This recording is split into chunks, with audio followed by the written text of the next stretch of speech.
All right, hello everyone. This is Ken, and we're at the K&S Brakes garage again with the VB WRX. We're already almost midsummer.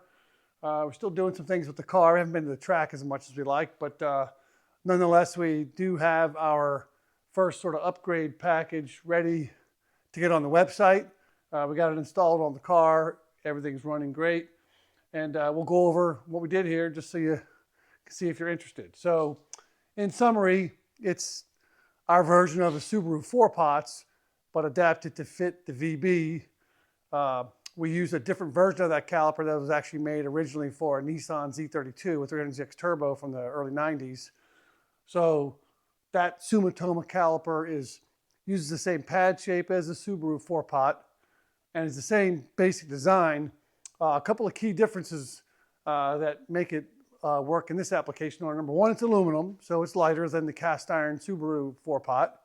And number two, it's designed to work on a thicker brake disc.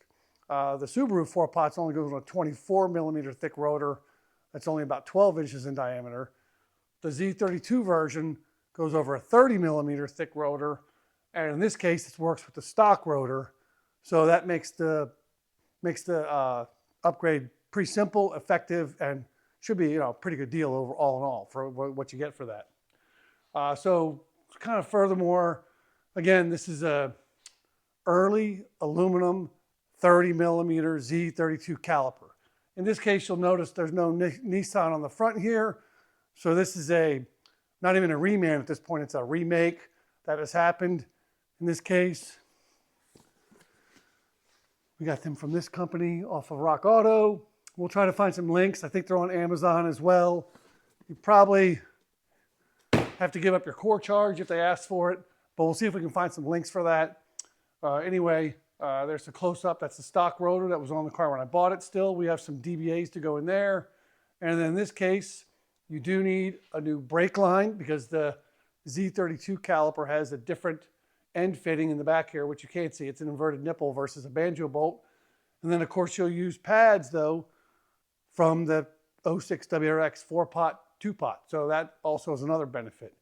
So again, lighter weight, fixed 4-piston aluminum caliper, a very readily available brake pad shape, some brake lines, a stock size rotor.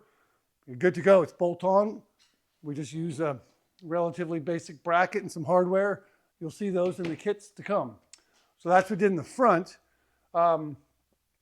This fit in some Mach 5 wheels very easily. The stock wheels will go on and it will turn. It's really close to the spoke. We'll get a quick video or part of that in the video in a minute. I think if we went around some turns, it might actually just touch the caliper. So we could self-clearance it if we want, or it might be a very thin spacer to give you 2 millimeters of clearance might be appropriate.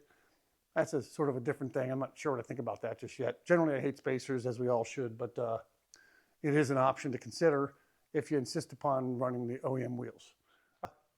We put the Z32 calipers on there, and I was real excited to see what would happen with the OEM wheels, because that's definitely an added plus.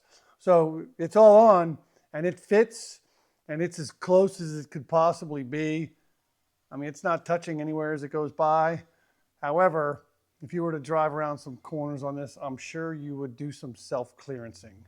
Generally, they want about 2 millimeters of clearance between any spoke and the caliper. You can do a thin spacer.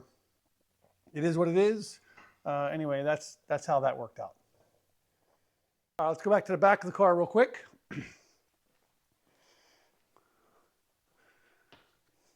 So in this case, again, it turns out to be pretty easy. Again, you see we have a remade version of the Subaru 2-pot rear caliper. That already was aluminum, so you're not saving anything there. And just like the VB, we have our V2 bracket to bolt this on the car.